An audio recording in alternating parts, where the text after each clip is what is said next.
Polynomial functions. The I can statements for this section: I can graph polynomial functions, and I can model real-world data with polynomial functions.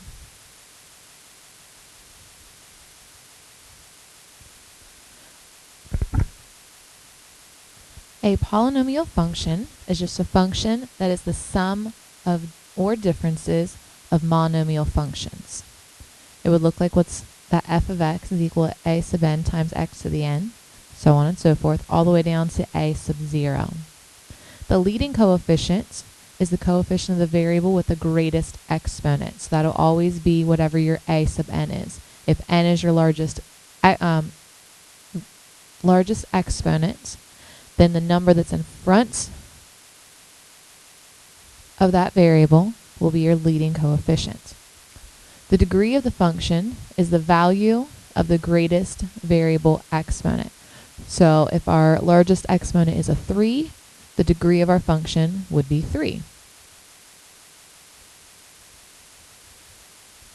We are familiar with some of the polynomial functions. We have the constant function, which has a degree of 0 because the largest exponent is 0. There are no x's. The linear function is in the form of bx plus c. That has a degree of 1 because our exponent with the x is 1. And the quadratic function, f of x is equal to ax squared plus bx plus c. Our largest exponent is that 2, so it is of degree 2.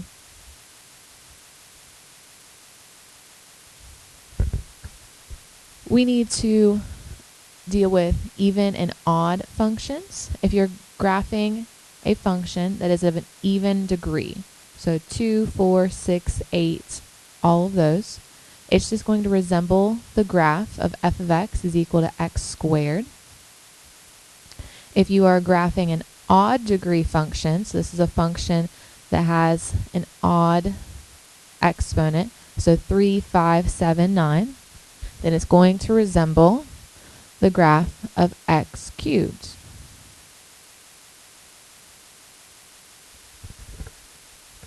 The leading term test uses the power and the coefficient leading term to determine the polynomial end behavior. So you can determine what the graph is going to look like without having to graph it. So if our exponent is even and our leading coefficient is positive, both of our end behaviors are going to be pointing up because it looks like x squared.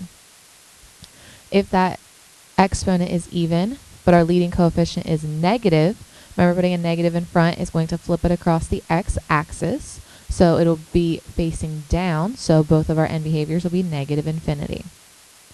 If the degree is odd, we know it's going to look like x cubed, so it's going to go up to the right and down to the left. So if we have an odd exponent and the leading coefficient is positive, it will go up to the right and down to the left. But if we have an odd exponent and the leading coefficient is negative, remember that's going to reflect it across the x-axis, so it'll go up to the left and down to the right.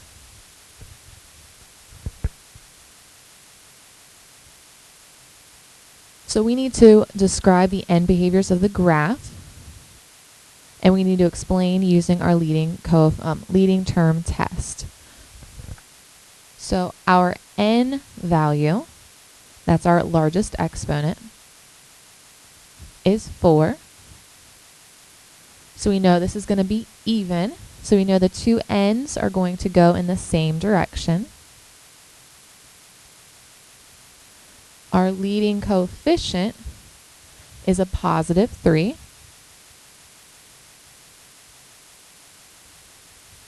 Since this is even, we know they're going the same direction. Since it's positive, we know they are going up. So the limit on the left and the limit on the right are both positive infinity. If we take a look at this example, again our n is an even number, so we do know they're going to go the same direction. But this time our leading coefficient is a negative 3. So instead of both of them going up, this time the limit on the left side is going to go down, and the limit on the right side will also go down, because if they're even, they go the same direction. On this example, our n value, our largest exponent, is 3. Our leading coefficient is 1.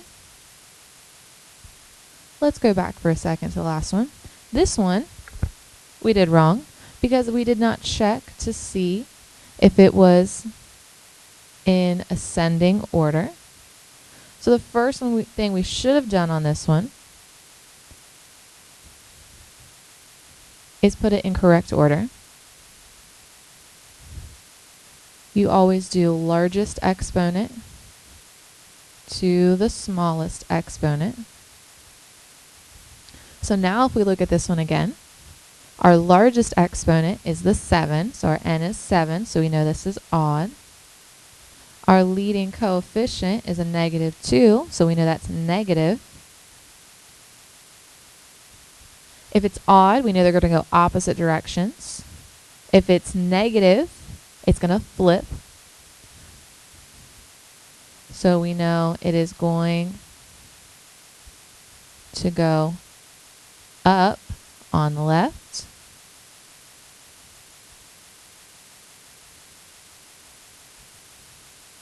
and down on the right. So that's a negative infinity.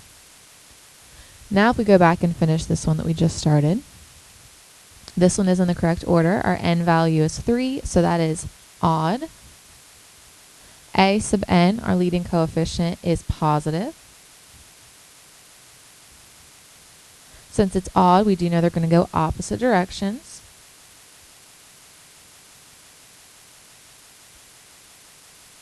So this will go to negative infinity. And our n behavior on the left side, on the right side, will be positive infinity. Turning points indicate where the graph of a function changes from increasing to decreasing, or from decreasing to increasing. Maxima and minima are located at the turning points. So when we look at a polynomial function, if the function has a degree of n is greater than or equal to 1, so it does at least have to have an x in it, we know that it has at most n distinct zeros and at most n minus 1 turning points. So if we know, let's say this is our function,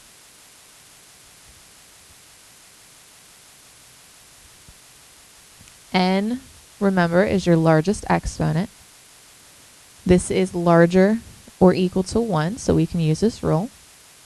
So since our n value is 2, we know there are n distinct possible zeros. So we have 2 possible zeros. There are n minus 1 possible turning points. So 2 minus 1 leaves me with 1, so there's 1 possible turning point.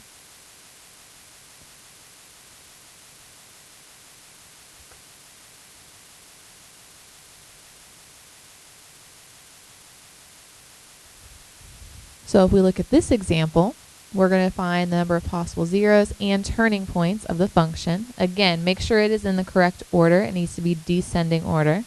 So largest exponent first, and then it goes down from there.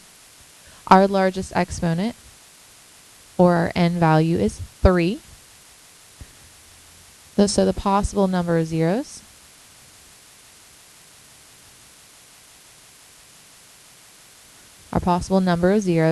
will be 3.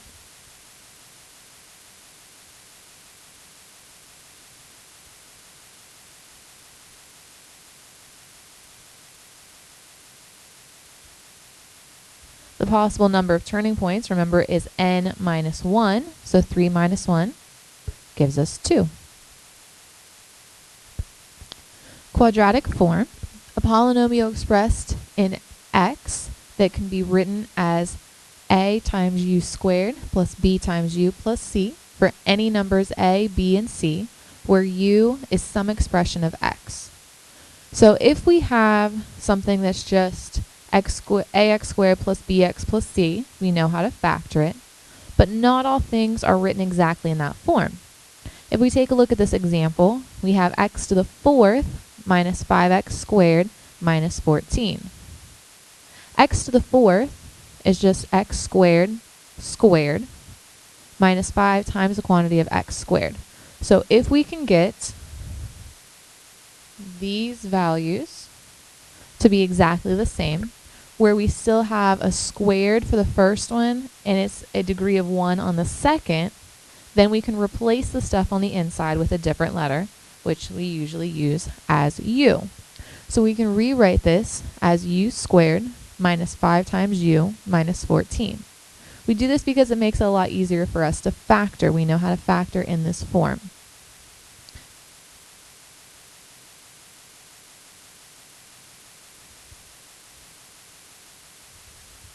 Remember, you're going to see what multiplies to get the first number. So u squared is u times u. You're going to see what multiplies to get the last number, that adds to get the middle number. So it multiplies to get negative 14, that adds to get negative 5.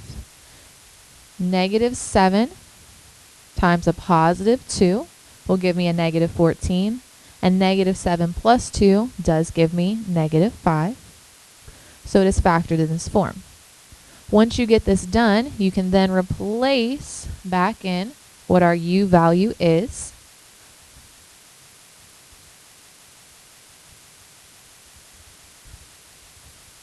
And the factored form of this will be x squared minus 7 times x squared plus 2.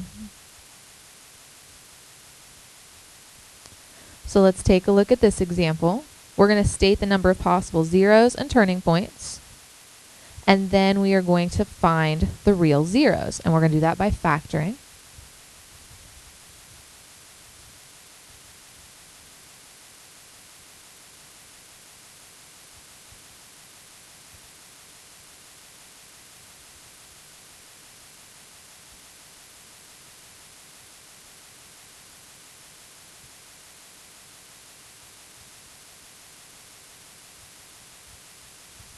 So if we take a look at our equation, our largest exponent is 4.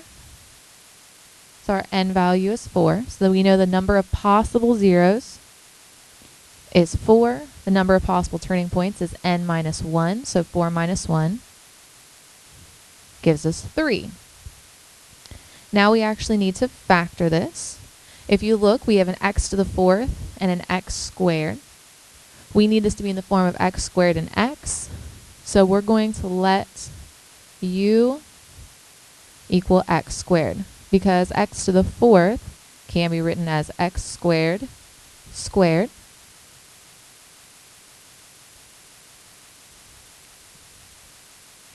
So everywhere we have an x squared, we're going to replace it with u.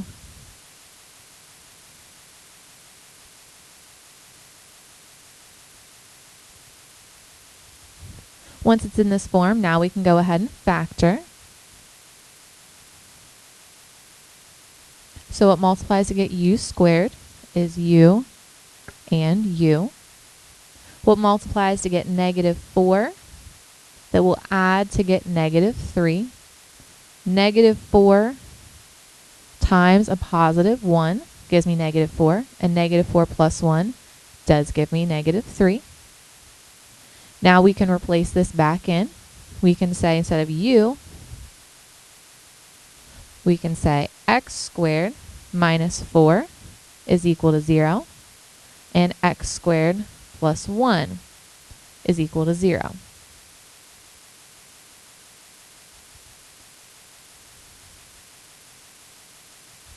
Now we're just going to get the x by itself.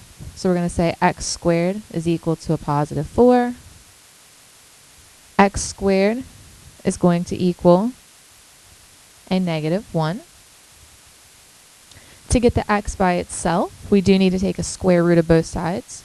Remember, when you take the square root of a number, you have a positive and a negative.